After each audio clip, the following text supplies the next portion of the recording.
Tumelelewa katika kufanya kazi, tumelelewa katika kufundishwa namna ya kuishi na watu wote, tumelelewa katika namna ya kuweza kujitegemea tutakapokuwa watu wazima. Lakini hilo tunalisahau kidogo kwa sasa hivi. Sasa tumekuwa wazazi au labda tumekuwa mabibi, mababu, tumekuwa washangazi, tumekuwa mjomba, baba mdogo, mama mdogo. Tumelegeza sana kwenye malezi. Niombe hebu turejee kwenye wajibu wetu. Vile ambavyo sisi wa umri wakati tulifundishwa na tunaweza kujimudu, tuhakikishe watoto wetu na vijana wetu wanajimudu kimaisha. Mtoto mwingine anakunywa chai, kikombe kinabaki pale pale. Anashika simu, TV, remote nini, si kompyuta na vitu gani anafanya, inategemea mtu fulani aje afanye. Na sisi saa nyingine hasa wakina mama, mtoto anafanya hivyo, unakuja kutoa wewe vyombo mezani ambao mtoto amekula, amekuachia pale, unatoa. Hatuwafundishi na wala huo sio upendo. Naomba tubadilike. Tuwafundishe maisha, tuwafundishe kujitegemea, tuwafundishe kuwajibika katika familia zao na kuwajibika kwa taifa. Tukifanya hivyo tutakuwa tumeponya sana. Lakini tukiendelea hivi tulivyo, tukaendekeza masuala ambayo sio tamaduni zetu za ndani ya nchi yetu, tukaendelea kuwalea kama mayai, tunatengeneza jambo baya sana. Na hilo jambo wala halitakawia kutukuta hata sisi wenyewe. Kama nilivyotangulia kueleza, mwaka wa uchaguzi tuombe amani, lakini wakati utakapofika, basi kwa namna ulivyojipanga, shiriki vizuri katika uchaguzi mkuu utakaofanyika baadaye mwaka 2025. Kama wewe ni mpiga kura, hakikisha kiparata chako kiko vizuri. Kama ukufanikiwa kwenye awamu ya kwanza, tunazo taarifa za awali kwamba kutakuwa na maboresho awamu ya pili. Basi kama unahitaji kufanya maboresho au kama ulikuwa hujajiandikisha, itakapofika wakati wa awamu ya pili, hakikisha unapata kiparata chako kizuri kabisa, safi kabisa, cha kukuwezesha kupiga kura. Kama wewe umejipanga kuwa mpiga kura, wenzetu wachache wapo waliojipanga kuwa wagombea, na wenyewe pia tunawaombea heri na Mwenyezi Mungu awajalie waweze kufanikisha malengo yao.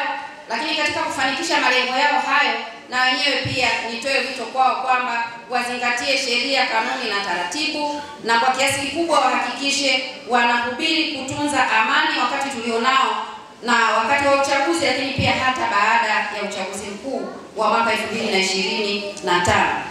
Mungu amemweka kila mmoja katika nafasi alipo kwa kusudi maalum. Kwa mfano, sikio haliwezi kuwa katika nafasi ya mguu, litabaki kuwa sikio na litafanya kazi hiyo ya sikio kwa muda wote. Ndio mpango wa Mungu. Mungu amekuteua na amekuchagua wewe kuwa Muislamu. Ubaki hapo katika Uislamu, uishi vizuri maisha yako ya Kiislamu, na ndipo utakapokuwa unatimiza mpango wa Mungu. Usiyumbe yumbe mara huku mara kule. Ni kama mkono unataka uende kwenye mguu, mguu unataka uende kwenye mkono. Maisha sio hayo. Mungu ana mpango na maisha yako hapo ulipo. Hebu jaribu kutekeleza mpango wa Mungu katika maisha hayo ambayo umeyakuta na Mungu amekupatia. Na ukitekeleza mpango wa Mungu katika maisha hayo, ndipo Mungu anapotukuzwa na binadamu anapata utakatifu. Na hivi ndugu zangu, sisi tumekutanika kusali pamoja kama familia ya Mungu katika mkoa wetu wa Katavi, tukiwa na dhamira ya kujenga umoja kwa watu wa Mungu wanaomwamini Mungu muumba wao. Tunakutana kama akina mama wa madhehebu mbalimbali pamoja na akina baba wanaounga mkono akina mama na dini mbalimbali kwa nafasi hii, ambapo naamini wapo wa madhehebu mbalimbali wamekutanika hapa. Tumekutana kwa lengo hilo la kujenga umoja wa watu wa Mungu wanaomwamini Mungu muumba wao.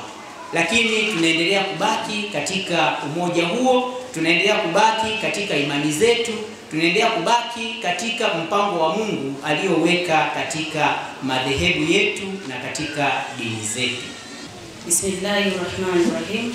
Alhamdulillahi rabbil alamin. Ya Rabbi, tunakuomba utujalie sisi kina mama tuweze kuwa ni watu wa kufikisha mema katika jamii zetu. Mwenyezi Mungu, tujalie ndimi zilizonyoka katika jamii.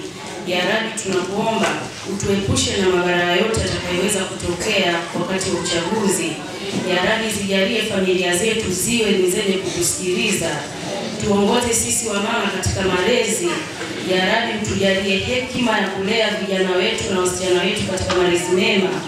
Tunakuomba umjalie Mheshimiwa Rais kama mama wa Tanzania hekima na busara ya kutuongoza. Tunakuomba umjalie mkuu wa mkoa Mheshimiwa Mwanamvua Mlindoko kama mama yetu wa mkoa kwa ajili ya kutuongoza kwa hekima na busara. Asante Mungu wetu na Baba yetu wa mbinguni, tunakuja mbele zako sana wakati kama huu, tukija tukiwaleta wagonjwa wote walioko hospitali na walioko manyumbani. Tazama mfalme wa amani, Mungu mwenye nguvu, hakuna mwingine zaidi yako anaweza kufanya uponyaji, anaweza kuwaponya. Tunaomba Mungu ukaguse kila mmoja anapoumwa, kaguse hata zile dawa anazokwenda kuzitumia, mfalme wa amani, maana wewe ni Mungu mwenye nguvu, hakuna mwingine anayestahili zaidi ya wewe.